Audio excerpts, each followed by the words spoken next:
Hey, what's up, YouTube? We are back. It is Steph, and it's your boy Jay. Please, guys, don't forget to comment, like, subscribe, and share this video. And also, our email address will be linked down below if you would like to email us regarding any business opportunities or anything you just want to talk to your girl privately or your boy privately about. Just don't be trying to slide up in my DMs with no BS. Don't do it. Cut it out. Don't do it. Don't do it. Alright? But today we are going to be trying something a little different on our channel. Okay. And I want you to let us know if this is something you would like to see more of. We are going to be reacting to some of the top haunted places in America. You mean like scary? I mean like haunted, like spirits and ghosts, and your ass could be like possessed, that type of shit, like that.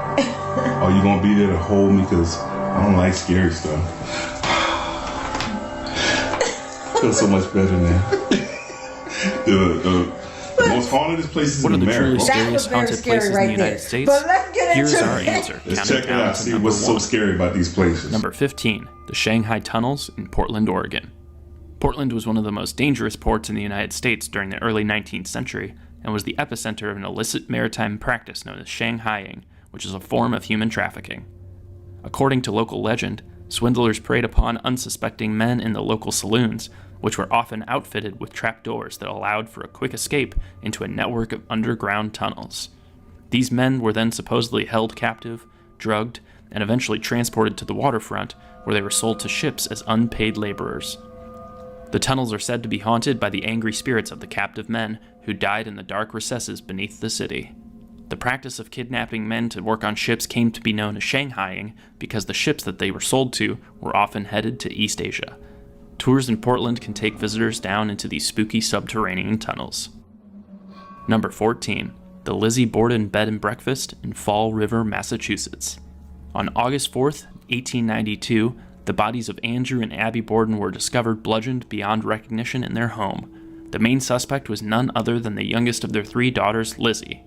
The Borden case was one of America's first major crimes to occur under the media spotlight, capturing the attention of the entire nation. Despite allegations that Lizzie had financial motives for the murder and growing public scrutiny, she was ultimately acquitted due to a lack of physical evidence. The Borden home has since been converted into a museum and a bed and breakfast, where guests can see gruesome photos of the crime scene and sleep in one of its advertised haunted rooms. I'm just saying, who's spending the night there? You got some wild and crazy guys and gals there, for a rush. They'll say, "Hey man, let's spend the night in the house where people were murdered and there might be ghosts." And then they're going to show you pictures of the actual crime scene of the bludgeon, right? A blood, and you supposed to go just spend the night there and have breakfast in the morning. Yeah, bed and breakfast. Yeah. Number 13, Grove Park Inn in Asheville, North Carolina. After making a fortune selling his Grove's tasteless chill tonic to prevent malaria, Edwin Wiley Grove opened this premier hotel in North Carolina in 1930 to capitalize on the popularity of the town of Asheville. What did it say? The famous ghostly resident of the Hold up, y'all. We got to take this back. What? Makes children and adults as fat as pigs. Oh. Okay. What makes you fat? All right, let's take it back a little bit. After making a fortune selling his Grove's tasteless chill tonic to prevent malaria, Edwin Wiley Grove opened this premier hotel in North Carolina in 1913 to capitalize on the tourist popularity of the town of Asheville. The famous ghostly resident of the inn is the Pink Lady. She's described as being the kind spirit of a young woman who fell to her death from a fifth-floor balcony in 1920. She will sometimes appear in a pink ball gown, but most often as a pink mist. The Grove Park Inn is still open to this day, accepting reservations year-round. Number 12, the White House in Washington, D.C. Obviously, this building is famous for housing the most powerful official in the United States, but the White House also has its share of haunting stories. Many presidents, visiting ambassadors, and former staff have described unexplainable sounds and phenomena. World leaders that got spooked during their tenure included Abraham Lincoln, Harry Truman, and British Prime Minister Winston Churchill. In fact, it was apparently President Lincoln who appeared before Churchill when he was getting out of a hot bath. The British Bulldog reportedly told the apparition, "Good evening, Mr. President. You seem to have me at a disadvantage." Number 11, Proctors Ledge in Salem, Massachusetts. Not immediately recognizable except perhaps by name, Proctors Ledge was confirmed to be the actual site of the executions in the Salem witch trials of the late 17th century.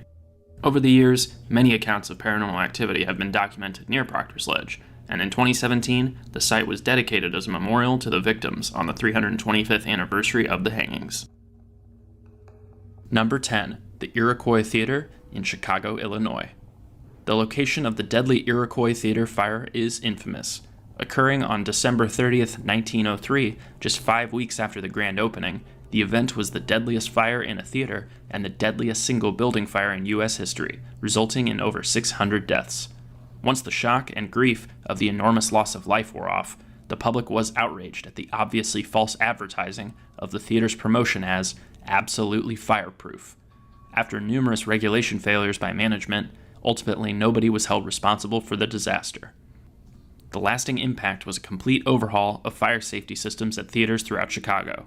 In 1926, the Oriental Theater, which is now the modern-day James M. Nederlander Theater, was built on the ruins of the Iroquois. That reminds me of the Towering or the Burning Inferno. The Towering Inferno. Yes, it's right. Old movie. Right, that was old. I wonder if that's kind of like loosely based on that a little bit because it like had faulty, like it said that it was up to code. They supposed to have sprinklers and things like that, but they didn't have any of those things, and all those people died because they wanted to build this hotel so fast and it was not built or put up to code. If you remember this movie, let me know. Number 9. Waverly Hills Sanatorium in Louisville, Kentucky. Built in 1910 as a hospital to combat tuberculosis, the Waverly Hills Sanatorium in Louisville was the setting for thousands of deaths. Current guesses estimate the total deaths between 8 and 63,000. There wasn't a cure for tuberculosis until streptomycin was invented in 1943, so for 33 years, getting sent to this site was almost certainly a death sentence. They even had a body chute that allowed the staff to dump dead bodies by nearby railroad tracks. Possibly the creepiest events were the 2 suicides that took place at the sanatorium. Taking place less than 4 years apart, 2 nurses both committed suicide in the same room.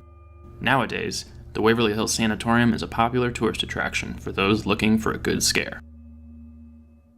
Number 8. The Villisca Axe Murder House in Villisca, Iowa. At first glance, this unassuming white house at the end of a quiet street doesn't draw much attention, but the site of the infamous Villisca Axe murders is one of the most gruesome murder scenes to catch the attention of the media. On a warm summer night in 1912, a stranger broke into the house and viciously killed all 6 members of the Moore family and the 2 Stillinger sisters, who had come over for a sleepover with the Moore kids. The mysterious murderer then apparently set up some sort of ritual after his victims were all dead. He covered the Moore parents' heads with sheets and the children's faces with clothing. He then went through each room to cover all of the mirrors and windows with cloths and towels. And at some point, he took a 2-pound piece of uncooked bacon from the fridge and placed it in the living room, along with a keychain. The killer also locked the front door with keys he stole from Mr. Moore, whose brother was the first to discover the bloodied scene. The house is now a tourist destination, offering both daylight tours and overnight stays. Number 7. The Trans-Allegheny Lunatic Asylum in Weston, West Virginia. This foreboding asylum began construction in 1858 and opened to patients in 1864. The massive, dominating structure was designed by architect Richard Andrews to maximize sunlight and fresh air, because he believed that the building could possibly serve as a healing environment. By the 1950s, the facility, which was designed for 250 people, housed 2,400 patients in horribly crowded conditions. Patients were even physically restrained and often given inhumane treatments, such as electroshock therapy and lobotomies. After more than a century in operation, the facility was forced to close in 1994 due to reforms in national mental health treatment and the deterioration of the building. Hundreds of patients died during the asylum's tenure, who many guests and ghost hunters have claimed to see roaming the halls in a spectral form. The Trans-Allegheny Lunatic Asylum is the largest hand-cut stone masonry building in all of North America and claimed to be the second largest in the world after the Kremlin in Moscow. Number 6. The Stanley Hotel in Estes Park, Colorado. A single night in this hotel tucked away in Colorado's mountain wilderness inspired Stephen King's best-selling novel-turned-horror film, The Shining. Massachusetts couple F.O. and Flora Stanley opened the isolated resort in 1909 and supposedly never left. According to modern staff, Mr. Stanley occasionally pops up in photographs, and Mrs. Stanley can be heard playing her Steinway piano in the music room at night. There have also been reports of bags being unpacked, lights turning off and on, and the ghost of a little boy on the second floor. Paranormal experts refer to the Stanley Hotel as one of the most active ghost sites in the United States. To add to the ambiance, guest bedrooms have a TV channel that plays Stanley Kubrick's The Shining on a 24-hour loop. Number 5. The RMS Queen Mary in Long Beach, California. This retired ocean liner sailed the Atlantic Ocean from 1936 to 1967. During her first 3 years at sea, the Queen Mary carried Hollywood celebrities like Elizabeth Taylor and Audrey Hepburn, as well as dignitaries such as General Dwight Eisenhower. However, her early days as a cruise vessel were short-lived, and in 1939 she was stripped of her luxury amenities and began her second life as the Grey Ghost, a troopship for the Allied forces throughout the Second World War. Winston Churchill even signed the D-Day Declaration aboard the Queen Mary, and after the war ended in 1945, she was restored to her former glory to cruise the Atlantic for over 2 more decades. On Halloween 1967, the Queen Mary departed on her last cruise, eventually docking in Long Beach, California, her final resting place. The ship is reportedly haunted by the spirits of those who died aboard, such as the young sailor who was crushed to death by a door in the engine room, and a crew member who was murdered in cabin B340. Although the Queen Mary sails no more, scare fiends can still get a look at this haunted ship, as she serves as both a floating hotel and restaurant on the Pacific coast. Number 4. The Lalori Mansion in New Orleans, Louisiana. Madame Delphine Lalaurie was an early 19th century Louisiana socialite, known for hosting fancy soirees in her ostentatious Creole mansion in the French Quarter. Her guests would delight in the fine food and champagne, especially if they were unaware of what was taking place just 2 floors above. When local police responded to a kitchen fire in 1834, they discovered the bodies of several horribly mutilated slaves in the attic. After the public learned of Lalorie's grotesque secret, a mob stormed the house, causing her to flee to France. Soon after Lalaurie left New Orleans, people claimed to hear the phantom screams of her victims coming from the house late at night. Although the Lalaurie residence is now privately owned and not offering tours, several French Quarter tours will take visitors past this haunted mansion. Number 3. The Eastern State Penitentiary in Philadelphia, Pennsylvania. This menacing Gothic-style prison opened in 1829 and became the first in the U.S. to implement solitary confinement. Prisoners languished in the penitentiary's stone cells with nearly 0 human contact, and they had hoods placed over their heads any time they were moved. The so-called Pennsylvania system was replicated in several other states and in Europe. Al Capone was probably the most famous inmate at Eastern State Penitentiary, having served time in the institution from August 1929 to March 1930, but he had a much cushier arrangement than his fellow prisoners. When the facility closed in 1971, it was believed that the ghosts of the inmates took back the prison. Visitors claimed to see their apparitions wandering the corridors and to hear mischievous whispers in abandoned cell blocks. Number 2. The Winchester Mystery House in San Jose, California. After her husband William passed away in 1881, Sarah Winchester inherited roughly $20 million and asked for the advice of a medium on how to spend it in her grief. Legend says that her husband's spirit was conjured by the medium, and that he told her to move from Connecticut to California to build a massive home for the spirits of those who had died to Winchester rifles, or else they would haunt her for the rest of her days. Bought in 1884 as a small, unfinished farmhouse, the house was quickly changed with constant expansions, eventually turning the home into a 7-story monstrosity. Many of the alterations proved pointless, with hallways or staircases leading to absolutely nothing. The final product of the home had over 160 rooms and 10,000 panes of glass, and has gone down in history as one of the most famous haunted houses in the entire world. Number 1. The Amityville House in Amityville, New York. Quite possibly the most famous haunted house in the world, the site of the Amityville horror murders in November 1974 captured international attention. The eldest child of the DeFeo family, 23-year-old Ronald Butch DeFeo Jr., murdered his entire family in cold blood with a .35 caliber rifle. His 2 parents and 4 younger siblings all fell victim to his violence, but the rumors surrounding the events attempt to add a more supernatural context. Not only are the spirits of the slain DeFeo family said to still occupy the house, but many people speculate that the house was already haunted and that it corrupted Butch into killing his loved ones. The successor residence to the DeFeo family, the Lutzes, lasted in the house for a mere 28 days, but apparently they approached DeFeo's defense attorney, William Weber, with the proposition of selling a ghost story that was really a hoax. But the two sons of George and Kathy Lutz have claimed to have run-ins with the paranormal in their short stay in the house. I really enjoyed that. It was a lot of fascination and a lot of, education as well. Yeah. Things that I didn't knew happened or knew that happened in certain states, and things that I did just learn about. But let me know if you've ever witnessed any paranormal activity. Yeah.